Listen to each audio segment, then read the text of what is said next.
We know Ducati have been working hard, but they've been working hard for many years now, and always just missing that last little bit to clinch a championship.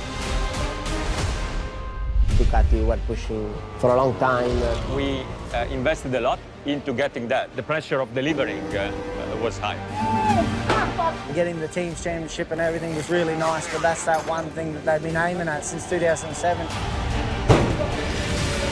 After 15 years, it was not a dream, it was an obsession. This is the story of Ducati.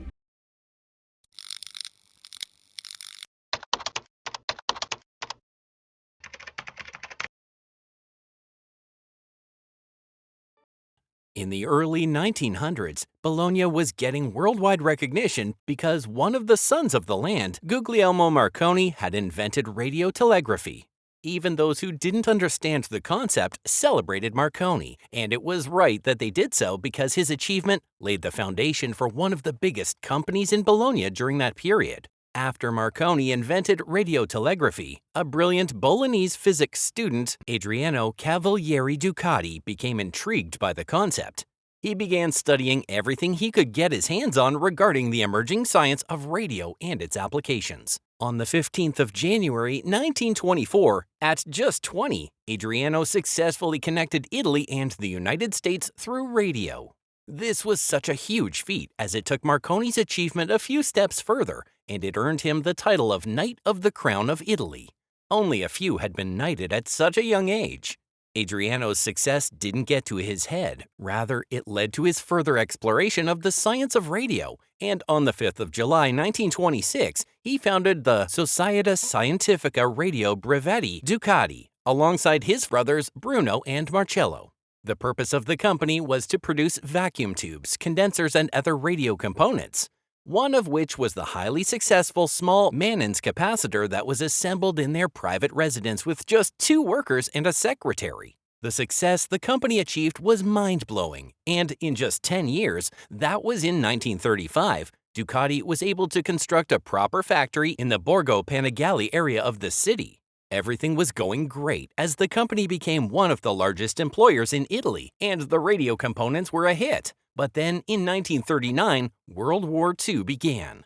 Initially, the company chose to tune out the war and continue production, but the factory became the victim of repeated bombing, and they had to slow it down a bit. Know that they only slowed down and didn't stop production, but on the 12th of October 1944, 40 consolidated B-24 Liberators surrounded the factory and crushed it to the ground. The Ducati factory was in rubble, and almost every piece of equipment was destroyed.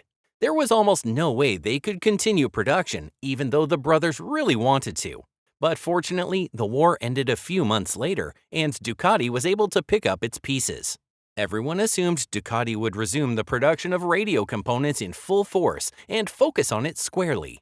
But the Italian company had lost so much that they needed more products that would make faster sales in order to stay afloat. After the war, Italy was reborn. The economic boom cut across all industries and brought unrivaled production expansion and technological development. Due to the higher rate of employment and better wages, Italians could spend more. Their lifestyle and habits changed, and more people could afford luxuries like vehicles for mobility. It was around that time a small Turinese firm, Seata, announced that they had an engine that could be mounted on bicycles to make riding easier. During the war, a man named Aldo Farinelli, a manager at Seata, began working on a pushrod engine that would allow bicycles to run on power instead of being pedaled. This engine, called the Cucciolo, which is the Italian name for a puppy, was impressive. It had a unique exhaust sound and it took bicycle riding to the next level. After the announcement that Cucciolo was up for sale, many businessmen bought it in large quantities, mounted it on bicycles, and offered complete motorized bicycle units for sale. In 1946, after Seata had sold quite a number of Cucciolos, Ducati decided to switch to motorcycle production.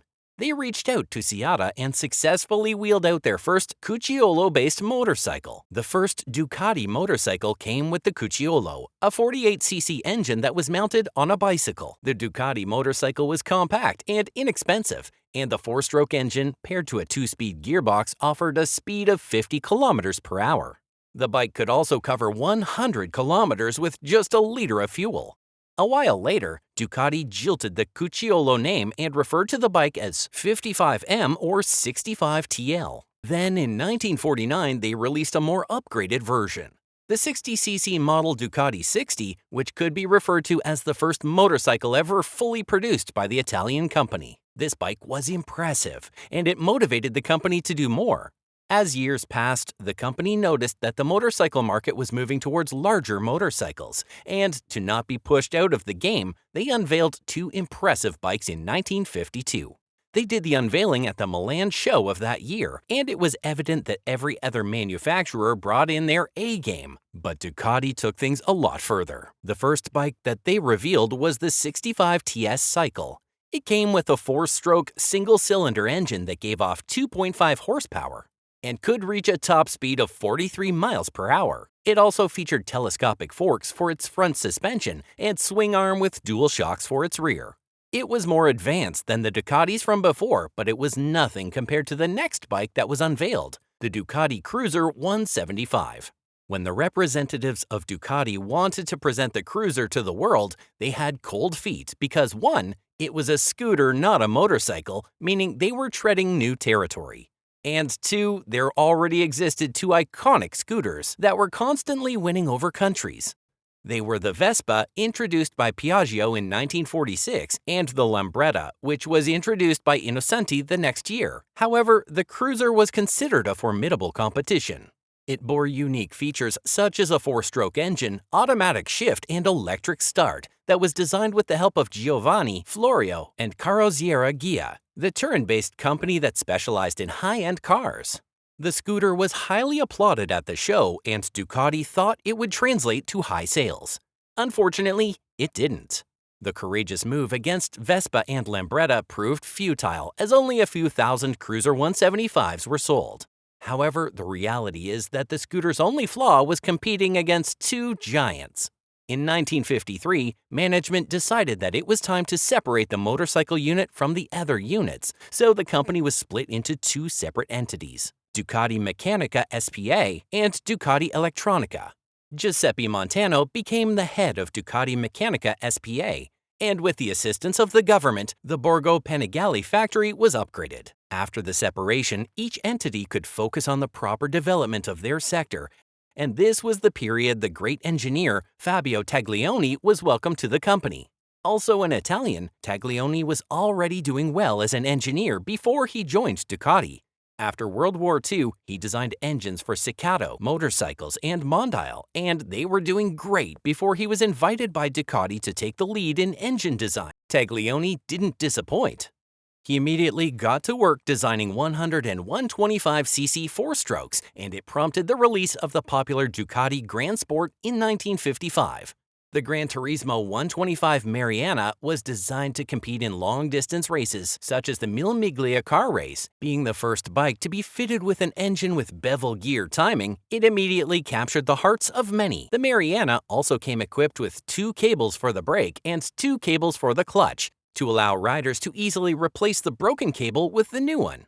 It also showcased what is believed to be the right aesthetic for a race bike, as it came with a long saddle to allow riders to change their riding position as they pleased. So, with the Gran Turismo Mariana, Ducati was able to properly enter the racing world.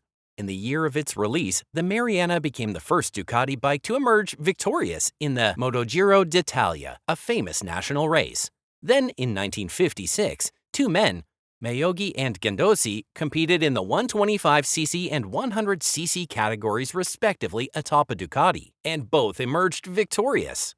It also dominated in the Milan-Taranto, another long-distance race that had contestants battling it out by crossing the country from north to south. Due to the success of the Mariana, Ducati knew Taglioni was onto something. And they were right, as the next year he designed one of the company's most famous models, a Desmodromic 125cc Grand Prix racer. The 125 GP Desmo was the first bike by the Bolognese firm to be equipped with a Desmodromic timing, and the first race bike to have no fairing. The Desmo valve operating system, which involves using a second cam instead of springs to close the valves, already existed, as it had been patented by Daimler-Benz years before.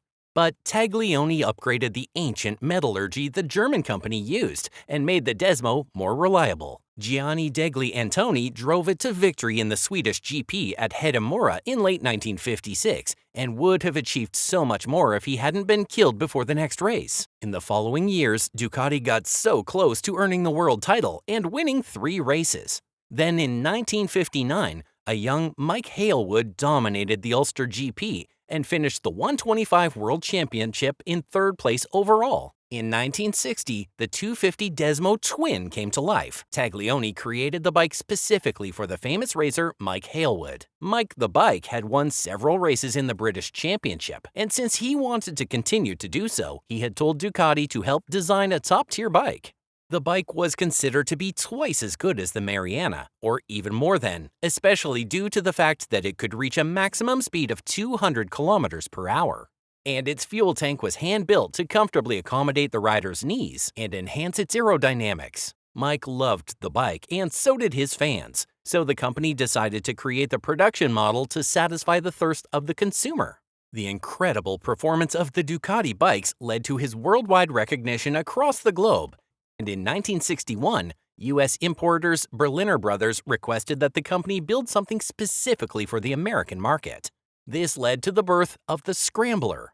The Ducati Scrambler originated from street-legal models and featured single-cylinder narrow-case engines with slightly altered frames.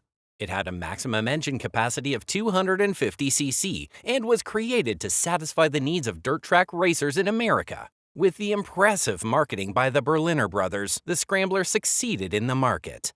It's no surprise that the Americans returned with another request. The Berliner Brothers had gone to Ducati with the idea to create a rival to the Harley-Davidson, which they could sell to police departments around the U.S. In fact, they went as far as shipping 2 Harley-Davidsons to Italy. Initially, the Ducati management was not enthusiastic about the venture due to the huge cost and the high chance of failure. But the Berliner Brothers were ready with funds, so in 1961, the engineers at Ducati got to work. Fabio Taglioni spearheaded the project, which was named Apollo. Based on the U.S. police specifications, the bike also had to be bigger than any Harley-Davidson, so Taglioni began to draw up the design. He decided on an air-cooled 1257cc 90 degrees 2-valve head V4 that used a 180-degree crankshaft that bore roller-bearing big ends. A small car-sized starter motor and generator were fixed, and the bike got a 5-speed transmission when almost the rest of the world was using 4. The brakes were drum brakes, and the tires were 16 inches as per the police specifications. Taglioni thought it was the perfect blend, however, it turned to be defaultive. Initially, it was giving off 100 bhp, almost twice the yield of Harley, and could exceed 120 miles per hour. But when racer Francie Farn tested it, he shared that it handled like a truck, meaning it was difficult to drive, and they knew something was wrong. It became evident that the problem was the tire's inability to withstand its power, so they detuned the engine. First, it was detuned to yield 80 brake horsepower, but the tires kept disintegrating. Then it was brought down to 65 brake horsepower, and the survival rate of the tires became acceptable. However, the reduction in power meant that the Apollo would be outperformed by the British and BMW twins, making it less attractive to the police force. But Berliner didn't give up. They kept singing its praises and urged Ducati to keep making tweaks. Unfortunately, further development had to stop in 1964 when the Italian government, who were in control of Ducati, decided it was no longer worth the cost.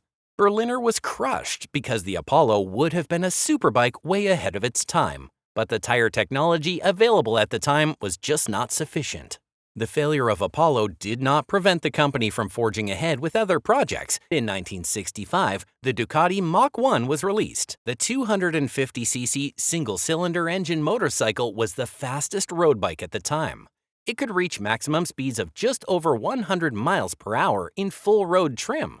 It was so remarkable that many were converted for racing use, and Alistair Michael Rogers was able to secure a TT win with this bike.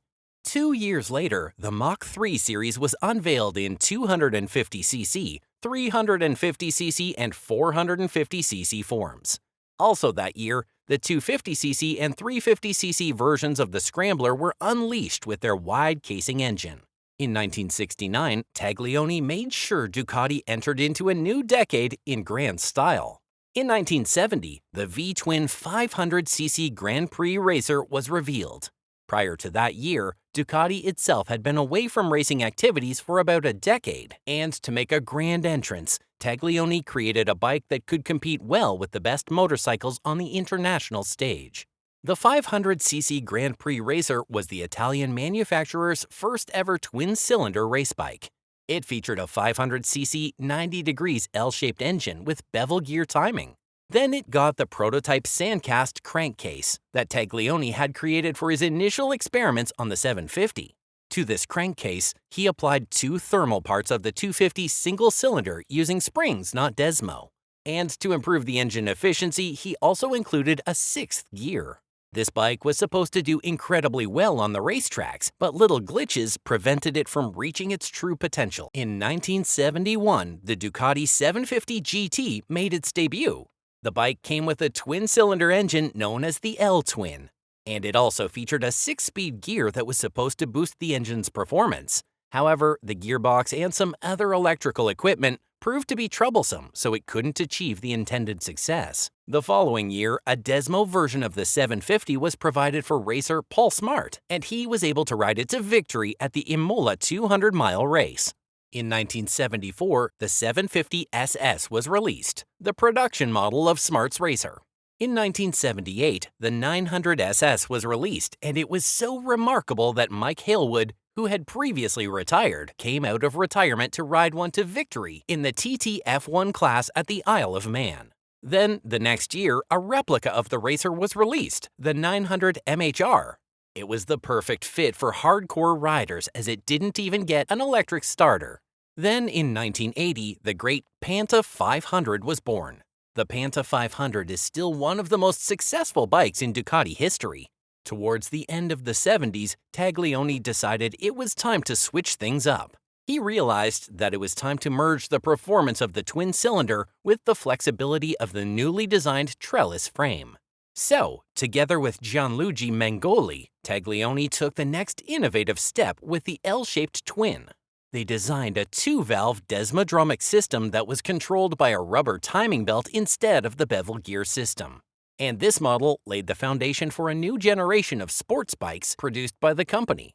1980 was also the year the government backed off from the affairs of Ducati. So, Panta 500 not only signified growth, it marked the beginning of a new era for the Bolognese company.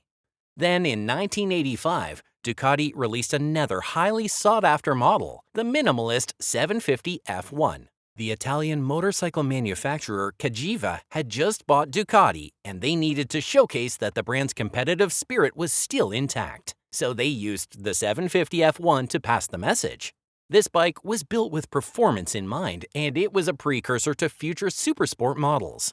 It came with a frame inspired by the one used on the TT1 and TT2 race bikes. So it was very compact, lightweight, and flexible.